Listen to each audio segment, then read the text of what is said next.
어떻게 이런 사람을 국정원장으로 앉힐 수 있었는지 문재인의 정신 상태가 의심스럽고 그 의도가 뭔가 정말 곤혹스럽다는 얘기입니다. 자, 이런 얘기가 됩니다. 제가 확인을 해보니 국정원 파괴범 박지원을 문재인이가 국정원장에 앉힌 거는 말도 안 되는데 다른 이유 다 빼도 괜찮습니다. 박지원이 가지고 있는 결정적인 아킬레스건이 있습니다. 그게 뭡니까? 김대중 시절에 대북 불법 송금 자금 문제로 깜빵에 갔던 사람이 박지원 아닙니까? 그거 하나만으로도 박지원은 결코 국정원장에 오를 수 없는 사람입니다. 김대중의 도의심부름을 했던 사람, 구체적으로 2000년 초반에 현대그룹을 동원해서 어마어마한 도매 돈인 4억 5천만 달러를 김정일의 뒷주머니에 찔러준 불법 송금 역할을 했던 돈 배달꾼이 바로 박지원이었습니다. 그 자가 어떻게 대한민국의 국정원장으로 가능한 얘기입니까, 이게? 그리고 돈을 찔러준 원인을 우리는 다 알고 있습니다. 2000년도에 있었던 6.15 정상회담을 매수하려고 돈 주고 살려고 했던 행동이었습니다. 북한 애들은 실익이 없는 정상회담 안 한다고 콧방귀를 끼고 있었을 때 박지원을 통해서 현금 뭉치를 갖다 줬던 게 바로 김대중이었고 돈 배달꾼이 박지원이었습니다. 그런 자가 어떻게 국정원장에 오를 수 있는 건지 정말 이해할 수가 없습니다. 이게 전부가 아닙니다. 바로 이런 국제 사기극을 벌여서 노벨 평화상을 국제사회를 속였습니다. 노벨 평화상을 김대중에게 안겨준 장본인이 박지원이었습니다. 자, 이게 다가 아닙니다. 또 있습니다. 박지원은 이거 말고도 문재인 못지않게 북한 핵을 비호해온 사기꾼입니다. 돈 배달꾼이고 6.15 정상회담을 돈 주고 산 친구고 그걸 통해서 북한 핵을 옹호한 친구를 도저히 국정원장에 앉힐 수 없는 인물, 80이 다 된 인물, 그런 자를 문재인이가 국정원장에 앉힌 것은 실로 경천 동지할 만한 일이었습니다. 이것 하나만으로도 문재인의 너의 의중은 뭐냐, 이적죄 여적죄로 묻는 게 당연합니다. 그리고 사실 국회도 그때 결정적인 문제가 있었습니다. 인사청문회에서 다른 건 몰라도 박지원만은 안 된다고 끝끝내 물고 늘어지는 게 맞습니다. 국회가 그 역할을 방기했습니다. 오히려 박지원이를 내정을 하자 신의 한순이 뭐니 하면서 찍고 까부는 좌빨 언론 밑에 머리를 숙이지 않았나 하는 생각을 저는 합니다. 정말 후회 막심합니다. 어쨌거나 이러저런 일 때문에 국정원장 박지원의 임명권은 그때 제가 다른 방송에서 그런 얘기를 했습니다. 이 방송에 사실상 숨어있는 임명권자는 따로 있다. 그 인사를 뒤에서 리모컨 컨트롤로 움직이는 실세는 따로 있다. 그게 누구냐?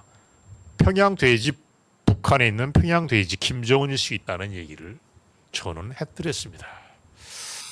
실로 있을 수 없는 일이 문재인 5년 동안에 벌어졌고 그 중에서 최고로 흉악한 게 박지원이를 국정원장에 앉힌 것입니다. 자, 그런데 오늘은 박지원 집안 문제를 제가 언급을 하겠습니다. 박지원이 천하의 모사꾼이라고 하는 걸 우리는 알고 있고 그 자가 도대체 무슨 생각을 하는지를 사람들이 모르겠다고 얘기하지만 집안, 할아버지, 아버지 때로 거슬러 올라가 보니까 이거 대대로 좌익 집안입니다. 그런 걸 여러분이 아는 분은 아시겠지만 이런 자를 국정원장에 앉힌 문재인의 결정적인 실책을 확인하기 위해서 제가 이 방송을 합니다. 물론 할아버지, 아버지가 좌익운동을 했다는 게 뭐가 문제냐고 얘기할 수 있습니다. 대한민국은 헌법에 연좌제를 폐지한 나라입니다. 거기 헌법에 뭐라고 나와 있습니까? 87년 개헌 때 연좌제는 폐지한다고 명문을 했습니다. 구체적으로 신인척이 저지른 일 때문에 그 당사자가 불이익을 받는 일은 없는 세상이다라고 하는 걸 공식적으로 선포를 했습니다. 따라서 연좌제가 없는 마당에 박지원의 죄를 물을 수는 없다고 얘기할 수 있습니다. 하지만 이거는 헛똑똑이 논리입니다. 안 그렇습니다. 좌익 냄새가 진동하는 집안의 자식을 어떻게 대한민국의 가장 중요한 소중한 자리에 앉힐 수 있냐?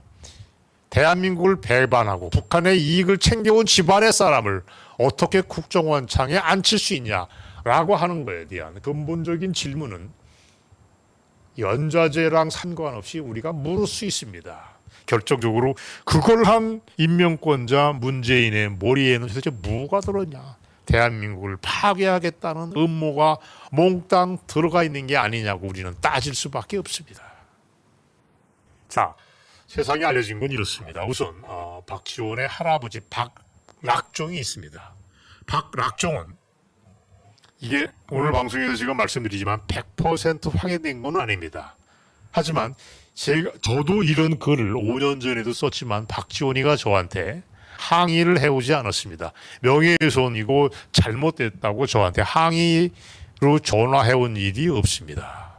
그러니까 맞는 얘기라고 하는 우리의 심증이 높을 따름입니다. 바뀌지만 100% 확인은 아니다. 그러나 대부분이 믿고 있고 그 당사자인 박지원이가 부인을 하지 않고 있다고. 이게 진실입니다. 자, 이에 따르면 박락종은 1945년도 10월 달에 남로당이 일으킨 굉장히 지독스럽고 더러운 사건이 있습니다.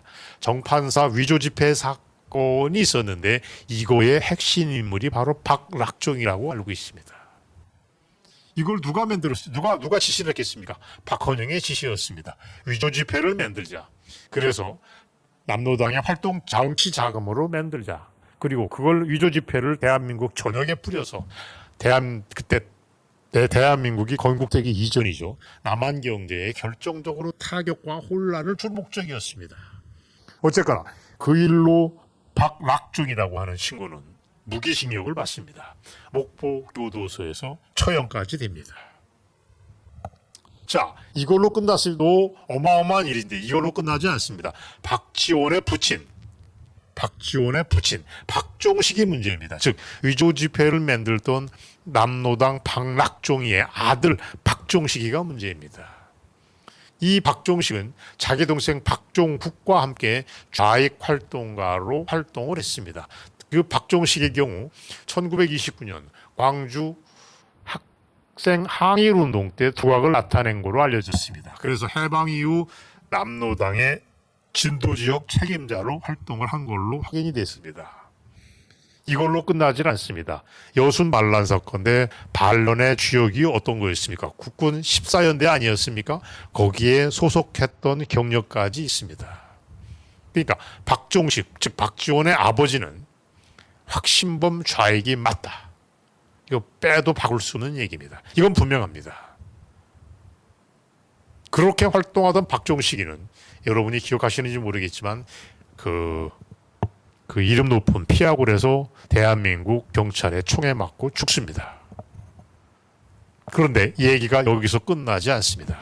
기겁할 일이 별도로 벌어집니다. 그 좌익 인간 박종식이가 대한민국 정부로부터 건국 포장을 받습니다. 훈장을 받은 것입니다. 좌익 집안의 박지원이 독립유공자로 둔갑할 수 있는 계기를 만들어 준 것입니다. 지금 세간에 알려진 것은 그 훈장을 김대중 정부가 줬다. 김대중이가 줬다고 얘기하지만 그거 사실이 아닙니다. 김영삼이가 맞습니다. 정확하게 1993년으로 알려졌습니다. 그래서 그 일로 박지원은 지금도 독립유공자의 신분으로 월 80만 원인가 120만 원인가를 수령하는 것으로 알려졌습니다. 정말 놀라운 일입니다.